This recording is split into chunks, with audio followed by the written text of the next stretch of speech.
নমস্কার, আশা করছি সবাই ভালো আছো। আজকের আরও একটি নতুন ভিডিওতে সকলকে স্বাগত। আজকে শনিবার, সকাল এখন প্রায় 11টা। তো আজকেও প্রচণ্ড বৃষ্টি হচ্ছে। সেই কালকে থেকে বৃষ্টি শুরু হয়েছে, কালকে রাত্রিবেলা থেকে। আর এখন প্রায় 11টা বেজে গেছে, এখনও পর্যন্ত বৃষ্টি থামার কোনো নাম নেই। তো কয়েকদিন থেকেই রোজ বৃষ্টি হচ্ছে, ওই রথযাত্রা থেকে বৃষ্টি শুরু হয়েছে। তো যাই হোক, বৃষ্টিতে ভিজে ভিজেই কিন্তু আমি সমস্ত বাসি কাজকর্ম সেরে স্নান করে নিয়েছি। স্নান, পুজো সব কিছুই হয়ে গেছে। এইদিকে আমি দুপুরবেলা রান্না বান্না বসিয়েছি। আজকে আর সকালে জলখাবার করা হয়নি। ওকে চা করে দিয়েছিলাম, ও চা খেয়ে কাজে চলে গেছে। আর আমি কিছু খাইনি। আমি ভাবলাম যে রান্না বান্না করে আজকে না হয় একেবারেই ভাত খেয়ে নেব। আজকে আর কোনো কিছু খেতে ইচ্ছে করলো না সকালবেলা। দুপুরবেলা রান্না বসিয়েছি, রান্নাবান্না প্রায় হয়েই গেছে। ভাত হয়ে গেছে, শাক ভাজা হয়ে গেছে। আর এইদিকে আমি এখন সয়াবিনের তরকারিটা বসিয়েছি। কি ভালো লাগে তাই না, তাড়াতাড়ি করে রান্নাবান্না হয়ে গেলে। তবে রান্নাবান্নার পরে আরও প্রচুর কাজ রয়েছে। বৃষ্টির জন্য আমি কোনো কিছু করতে পারছি না, তাই ভাবলাম যে আগে রান্নাটাই সেরে নিই।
রান্নাবান্না সমস্ত কিছু হয়ে গেছে। এদিকে আমি কলপারে চলে আসলাম।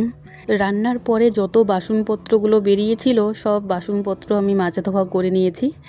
আর রান্নার পরে গ্যাস ওভেনটাও খুব সুন্দর করে পরিষ্কার করে রাখলাম। আর এখন হচ্ছে আমার স্নানের যে জামা কাপড়গুলো রয়েছে, তখন তো কাচা ধোয়া করতে পারিনি, তো সেগুলোই এখন কাচা ধোয়া করে নেব। এই সময় কিন্তু ভালোই বৃষ্টি হচ্ছিল, তবে ক্যামেরাতে খুব বেশি একটা বোঝা যাচ্ছে না। তবে ভালোই কিন্তু বৃষ্টি হচ্ছিল, তাই আমি মাথাতে একটা নাইটি দিয়ে নিয়েছি। ছাতা নিয়ে আমি কোনো কাজ বাজ করতে পারি না, জানি না কেন। এক হাতে ছাতা ধরবো নাকি কাজ করব সেটাই বুঝতে পারি না।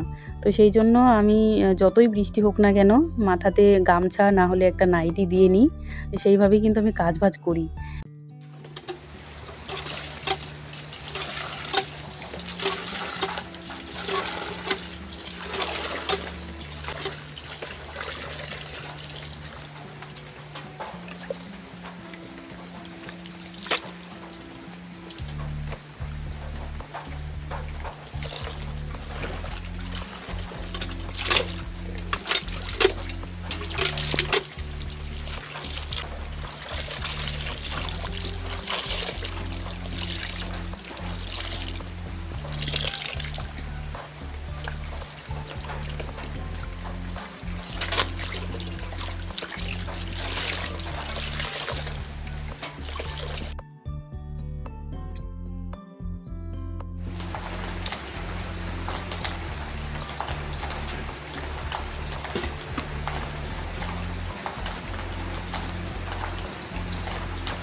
স্নানের কাপড়গুলো আমি কাচা ধোয়া করে নিয়ে আসলাম।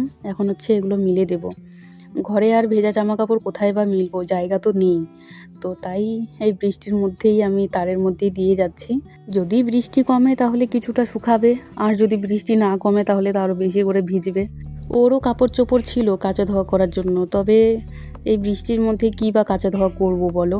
ওইদিকে তো বাইরের সমস্ত কাজবাজ আমি সেরে নিলাম, আর এদিকে এখনও বিছানাটা আমার তোলা হয়নি।